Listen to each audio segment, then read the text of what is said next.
If this message has reached this far, it was no coincidence. There are very specific moments in life when the soul can perceive a truth long before reason can comprehend or process it. This persistent feeling, this premonition that gives no rest and remains latent in the background of the mind, has a reason and a deep motive. Life tries to communicate something that is directly connected to this story, with this special bond and with a decision that can no longer be postponed. It is not a threat, nor is it an attempt to instill fear with these words. It is about a truth that asks to be heard now, before silence causes more wounds than any misspoken word. The confusion was felt intensely. There are days when everything seems to cool down for no apparent reason, when the physical and emotional distance grows disproportionately, and subsequent moments when signs appear, sudden memories or small gestures that rekindle that flame that has never been completely extinguished. This emotional instability is not a coincidence and not a product of imagination. It is the exact reflection of an inner conflict that does not belong to the one who hears this message, but comes from the other side of the bond. There is a fierce battle between pride and feeling, between the fear of vulnerability and the need to stay, between letting go of connection or having the courage to face one's truth. The universe and the energy observe what escapes the naked eye. These moments of deep longing are perceived when no one else is present. The fear that is concealed is noticed, the words that are rehearsed in front of the mirror and never sent, and the decisions that are delayed due to lack of courage. Because accepting a true commitment necessarily means accepting a profound transformation, and change is always scary. It is frightening, because to love out of authenticity means to renounce control, to dismantle the defense mechanisms built up over years, and to tread an unknown path on which it is no longer possible to feign indifference. Perhaps the question has arisen as to whether the situation is idealized, whether too much is expected of something that seems stuck, or whether this connection is real or just an illusion created by the desire for society.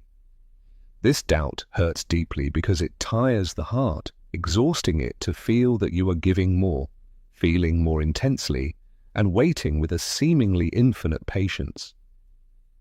But it is necessary to receive this relief with calm.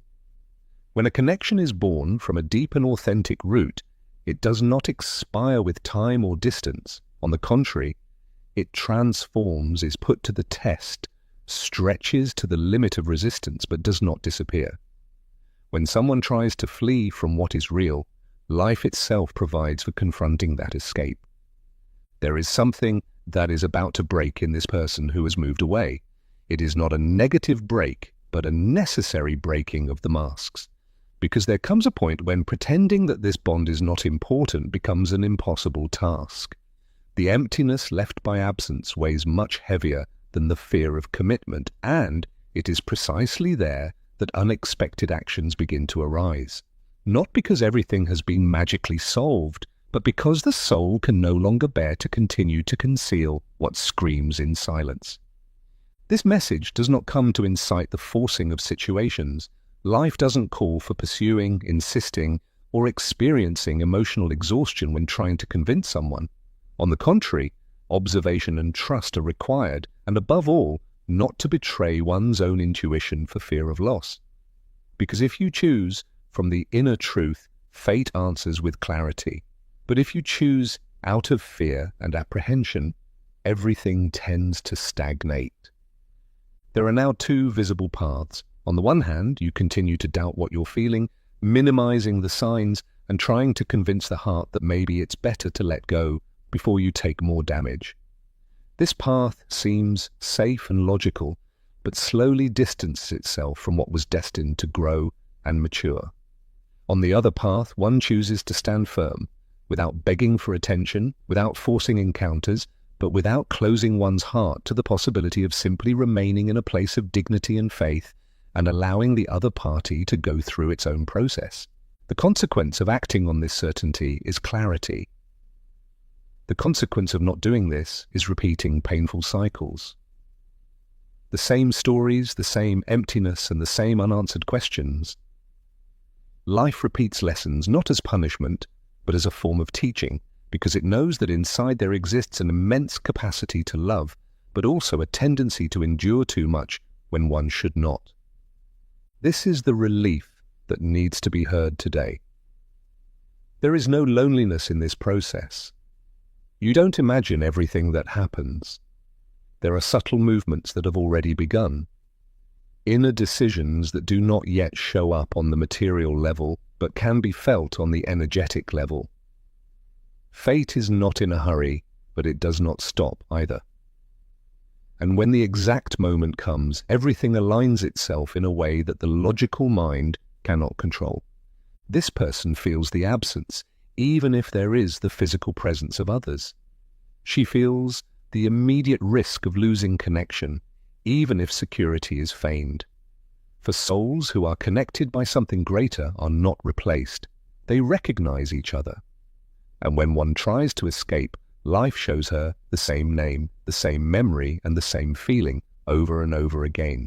It is crucial to pay attention to how your body and emotion feel, not out of fear of wanting results now, but out of the calm of knowing that what is coming is not born from a momentary impulse, but from a truth that has already matured in silence.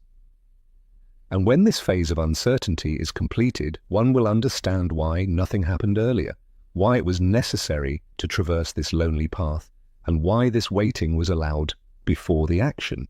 But to understand why this person is fleeing from something they desire so much, one must first understand the battle that is taking place in their shadow, something that depth psychology has been trying to explain for a century.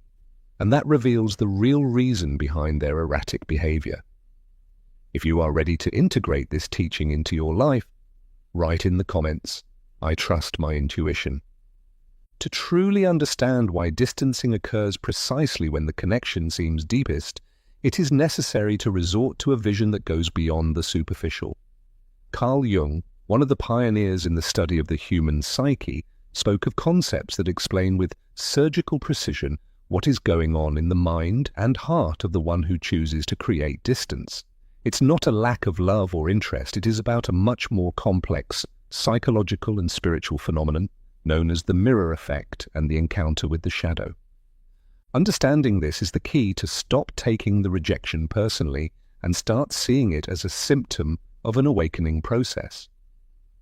When two people share a bond of this magnitude, the connection acts like a flawless mirror. A mirror does not judge, it simply reflects everything that is placed in front of it with absolute clarity. In this bond, the other person not only sees the light, affection and understanding offered to them, they also see their own shortcomings reflected, their unresolved fears and their old wounds that have not yet healed. Jung explained that everything that is not confronted on the inside makes fate appear on the outside. Therefore, the presence of someone who offers unconditional love and complete acceptance can be frightening for those who have not yet learned to love and accept themselves. This is where the concept of shadow comes into play. The shadow represents all those parts of the personality that have been hidden, suppressed, or denied for fear of not being accepted. These can be deep insecurities, feelings of not being enough, or the fear of being abandoned. When the intensity of this love touches these dark zones, the instinctive reaction of the ego is protection. The person does not flee from the one who loves him. He flees from what this love makes him feel about himself. She flees from the vulnerability that it means to show herself as she is, without armor and without masks. The connection is so bright that it illuminates the corners that this person would rather keep in the dark. This is the origin of the instability that is so confusing. One day, the desire for connection wins and there is rapprochement, warmth and promise. But the next day, the fear of being really seen, the fear that the shadow will be exposed, takes control and provokes flight. It's a cycle of, I want you close, but I push you away because your light blinds me. It is crucial to understand that this behavior is not a judgment on the value of those who wait, but a confession of the fear of those who flee.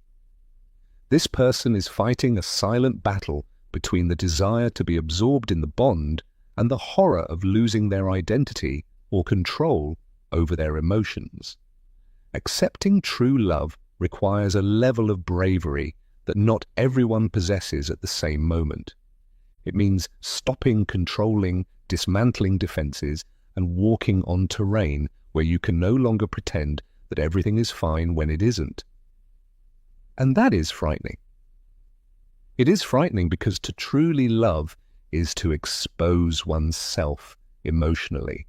Perhaps you have wondered if you are idealizing, if you are expecting too much, or if this connection is real. This doubt hurts because it tires the heart to feel that you are giving more, feeling more, and waiting more. But you have to listen to this calmly. When a connection comes from a deep truth, it does not go out, it transforms. The most common mistake made at this stage is trying to force the rapprochement, assuming that with more evidence of love, the other's anxiety can be calmed. From the perspective of this psychological mirror, however, the reflection that frightens the other party becomes greater the more one pursues. If you approach someone who is afraid of their own shadow, that person will instinctively back away to protect themselves. The persecution is unconsciously interpreted as pressure to face something for which one does not yet feel ready. Therefore, the instability is not accidental. It is the reflection of an inner conflict that does not only belong to the one who waits. There is someone who struggles between pride and love, between fleeing and staying, between losing the chance of a fulfilled life or confronting one's own demons. Life sees what cannot be seen with the naked eye. It sees the nights when that person thinks about bonding when no one else knows. It sees the fear that is not spoken, the words that are rehearsed and never sent, the decisions that are delayed. Because accepting love also means accepting change, and that is what creates the resistance. It is fundamental to understand that paradoxically escape is proof of the importance of bonding. If the connection was superficial, there would be no need to flee, because there would be nothing at stake.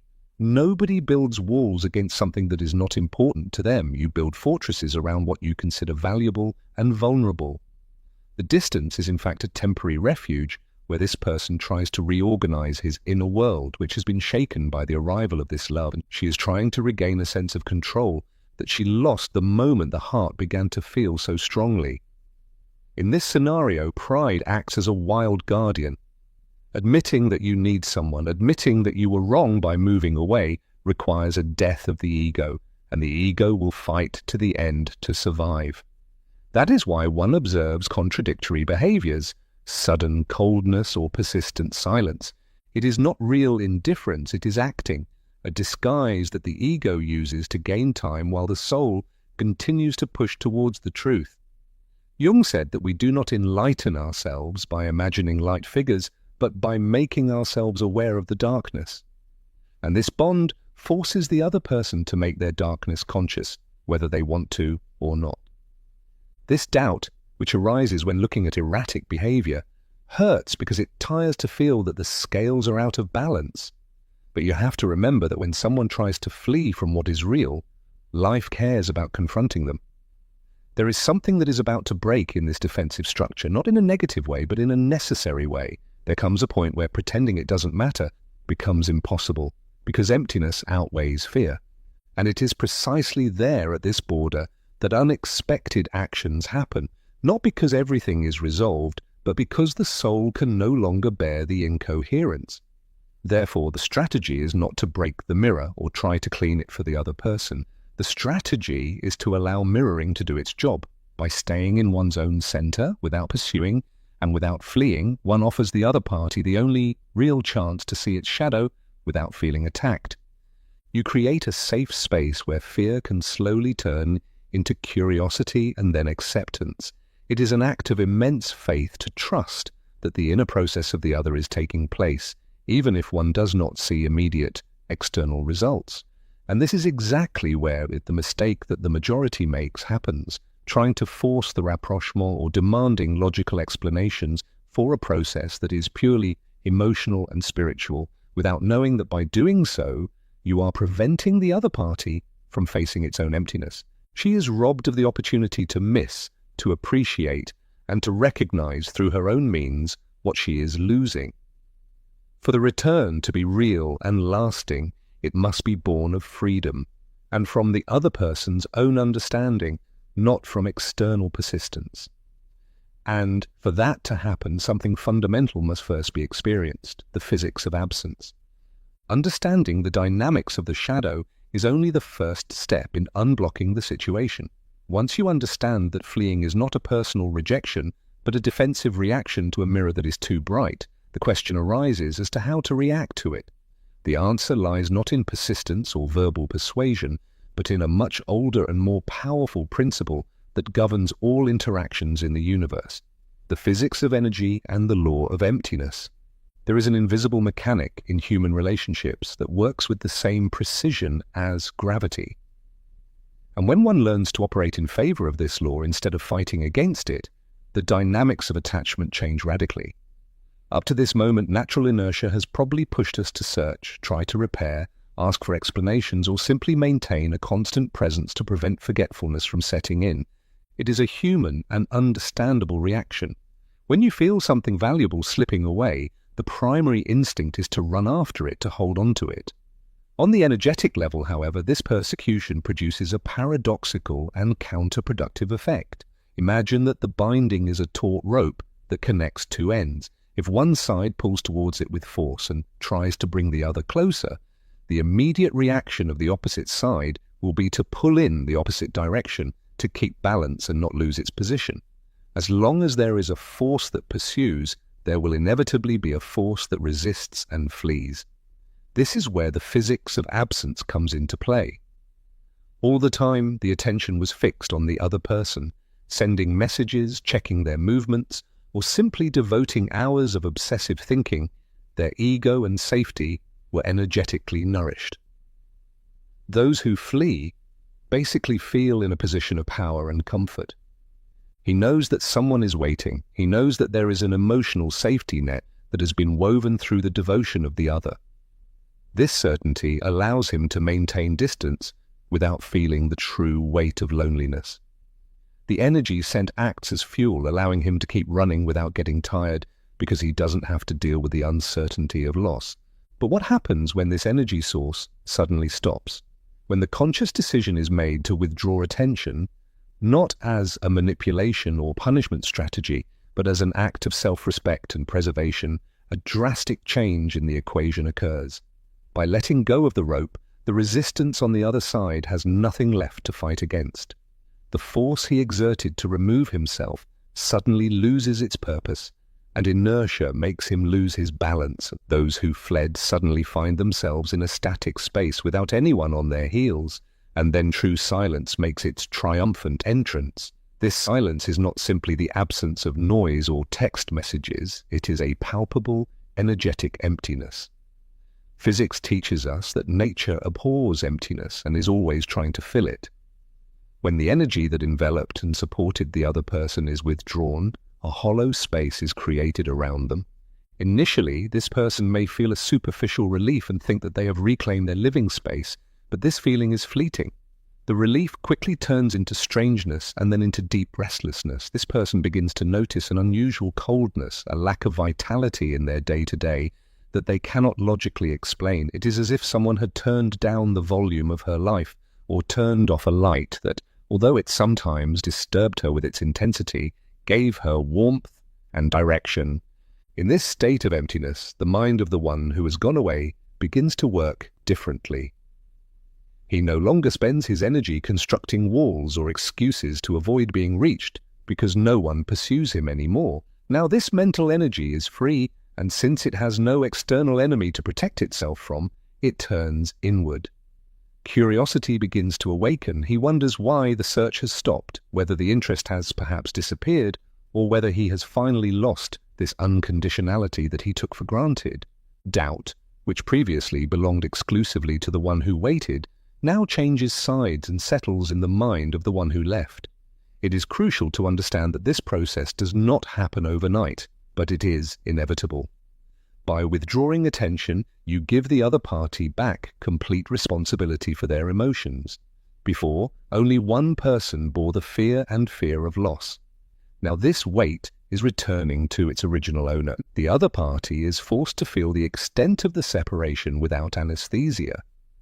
She has to face the reality of her life without the constant warmth she received. And it is in this contrast that true appreciation is born. No one appreciates the air until it begins to be absent, and no one appreciates the deep presence of a bond until the absence becomes a tangible reality and not just a distant threat. This energy drain has to be real for it to work. It's no use stopping writing if the mind is still possessed and screaming that person's name in silence. Energy does not know how to lie, and the invisible connection transmits the intention behind the action. The physics of absence requires that the focus really change, returning to one's center, self-care, and growth. When the vibration changes from neediness to self-sufficiency, the message sent to the universe and to the other person is of dignity and high value. And there is nothing more magnetic in the universe than a being who feels complete by himself and does not have to beg for affection to feel valid. At this point, the other person begins to experience what could be called symptoms of energetic withdrawal. It could try to provoke small reactions to check if it is still in control by sending confusing signals or showing fleeting appearances. These are not yet real attempts to return. There are safety checks to see if the rope is still there. If you stand firm and don't react impulsively to these crumbs, the effect on your psyche is doubled. The confirmation that something has profoundly changed in the dynamics creates a new urgency. The safe ground she walked on has disappeared, and now she must learn to hold herself or find a way to repair the bridge she helped burn. The energetic emptiness acts as an amplifier of truth. Without the noise of persecution and drama, the pure essence of feeling remains. If the bond is real, the silence will not kill it. On the contrary, it will make them sound with deafening clarity. The physical distance ceases to be a relief and becomes a silent torment. The other party begins to feel the visceral need to re-establish this connection, not because they are forced to do so, but because their own soul begins to hunger for this energy that they previously rejected. She realizes that the freedom she thought she was looking for feels empty without the person who gave meaning to that freedom. It is a delicate and powerful moment. The scales have evened out. There is no longer any persecutor or persecuted. There are only two beings who face their own truths in silence. And while this attitude of outer non-action but great inner movement is maintained, the ground is being prepared for the next phase. Because if the silence becomes unbearable and the ego no longer receives its usual nourishment, the person will try to fill this gap. She will try to distract herself, look for noise outside to silence the noise inside. But as we will see next, she will very soon discover that when a connection is from the soul, there are no substitutes that can deceive the heart for a long time. The moment the persecution stops, a silent but devastating phase begins for the one who has decided to leave, a phase in which distractions cease to work. Once the energetic emptiness settles in, the initial reaction of the one who has moved away is usually not immediate surrender, but a desperate attempt at avoidance. The human mind, when confronted with an uncomfortable truth or a painful absence, instinctively seeks anesthesia.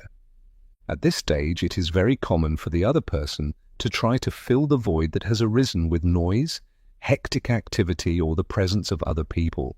It is the ego's last resource to prove to itself that it is in control, that it can survive without this deep bond, and that the decision to leave was right. She immerses herself in work, intensifies her social life, or seeks superficial distractions that allow her not to think, not to feel, and above all, not to remember. However, this is where an inevitable phenomenon occurs if the connection is genuine. While trying to search in other places for what was only found in this special bond, she comes across an invisible wall. Life allows her to seek, it allows her to explore options, and it allows her to try to connect with new energies, but it does so not to punish anyone, but to show the abysmal difference between the superficial and what is of the soul. Every attempt at substitution becomes a painful reminder of what has been lost. This person may be dating, meeting new people, starting conversations with romantic intentions, or simply looking for external validation. but she will notice something that she will find deeply disturbing. The conversations feel empty, without rhythm and depth. The chemistry that flows naturally in a soul connection cannot be artificially established with someone else. This person will find themselves sitting across from someone else, perhaps someone who meets all the logical requirements to be a good partner, and yet they will feel an unbearable existential boredom. She will notice that she has to force laughter, that she has to explain her thoughts too much, that this telepathic comfort does not exist, where glances would be enough to understand each other. What she was looking for as a pleasant distraction paradoxically turns into a silent torture. The comparison becomes inevitable and cruel for the substitutes. Each defect of the new encounter highlights a virtue of attachment that left it behind. The superficiality of the others makes the depth of the connection shine that she tries to forget. At this point, the excuses she gave herself to justify the escape begin to ring hollow. She told herself that she needed space, that she needed freedom, that maybe there was someone better or simpler out there, but reality shows her that simplicity is sometimes synonymous with emptiness, and that freedom is of no use if it feels like a desert. The attempt to convince himself that time will wipe out everything fails miserably. Far from erasing memory, distance and failed comparisons polish it, making it sharper and more desirable. She realizes that the loss of this bond would not be an ordinary loss, but a deep wound that does not heal with distractions or new fleeting stories. When the external distractions fail, silence returns with multiplied force. Then begins what is known in spiritual traditions as the dark night of the soul, but adapted to the psychology of resistance. It is a period of internal crisis in which the defenses fall. This person begins to lose the ability to sleep peacefully. The nights become long scenes of mental debate. The conversations they had are repeated over and over again, the moments when she felt perfectly safe, and the moments when fear made her retreat. She begins to question her own narrative. It can no longer blame the intensity of the other, nor the circumstances, nor the inappropriate timing. She is left alone with her own emotional cowardice, and that is devastating for pride. The pride that previously served as armor now feels like a cage. This person wants to approach. He feels the physical impulse to pick up the phone or to seek an encounter. But it is precisely in this moment of inner exhaustion that a quiet but unstoppable change begins. When the ego breaks because it can no longer bear the burden of its own contradictions, something truer, more honest, arises underneath it, the need for peace. Not for victory, not for control, but for peace in the heart. The feeling she tried to bury for so long no longer stays quiet. Instead of fading, it sharpens into an unmistakable awareness. She begins to understand that no distraction, no new face, and no form of escape can replace the kind of bond she once avoided. What she was running from was not weakness, but truth. And this realization, though uncomfortable, marks the first crack in the walls she built around her heart. Slowly, almost without notice, an inner shift begins. Her thoughts lose their harsh edge, the heart relaxes its armor. Fear has not vanished, but wisdom has grown stronger than it. She sees now that the real threat was never closeness, but the emptiness created by distance. In this quiet acceptance, a genuine pull to return takes shape, not driven by regret or solitude, but by a clear inner knowing. The understanding that wholeness cannot be found by fleeing what was meant to awaken her. And it is here, at the delicate crossing between fear and bravery, that the heart finally follows the decision the soul made long ago.